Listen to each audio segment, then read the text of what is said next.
ఏపీలోని పలు జిల్లాల్లో భారీ వర్షం కురిసింది. అనంతపురం, సత్యసాయి, గుంటూరు జిల్లాల్లో ఈదురుగాలులతో వర్షం పడింది. వర్షానికి వాగులు, వంకలు పొంగిపొర్లాయి.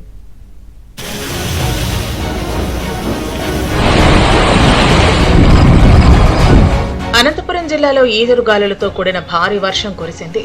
రాయదుర్గం, అనంతపురం, బుక్కరాయ సముద్రం, కణేకల్లు, ఆత్మకూరు 50 మిల్లీమీటర్లకు పైగా వర్షపాతం నమోదైంది. వరద ధాటికి వాగులు, వంకలు పొంగి పొర్లుతున్నాయి. ప్రభుత్వ ఆసుపత్రిలో భారీ వృక్షం కుప్పకూలింది. నవోదయ కాలనీలో కొబ్బరి చెట్టుపై పిడుగు పట్టడంతో పెద్ద ఎత్తున మంటలు వ్యాపించాయి. రాయదుర్గం మండలంలో 42.6 మిల్లీమీటర్లు, కనేకల్ మండలంలో 52 మిల్లీమీటర్ల వర్షపాతం రికార్డైంది. రైతులు సాగు చేసిన బొప్పాయి పంట నేల కొరిగింది. దీంతో రైతులకు తీవ్ర నష్టం వాటిల్లింది. బెళగుప్ప మండలంలో 33 మిల్లీమీటర్ల వర్షపాతం నమోదైంది. బెళగుప్ప, తగ్గుపర్తికి వెళ్లే మార్గంలో ఉన్న బ్రిడ్జిపైకి భారీగా వరద నీరు చేరింది.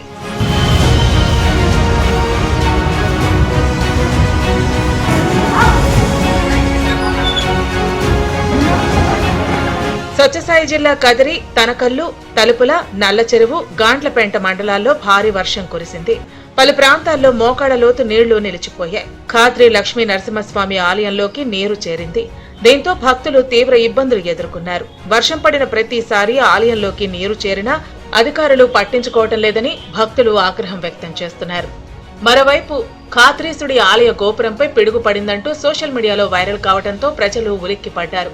ఆలయ గోపురాలను సిబ్బంది పరిశీలించారు. గోపురాలు దెబ్బతినలేదంటూ ఆలయ ఈవో శ్రీనివాసరెడ్డి తెలియజేయడంతో భక్తులు ఊపిరి పీల్చుకున్నారు.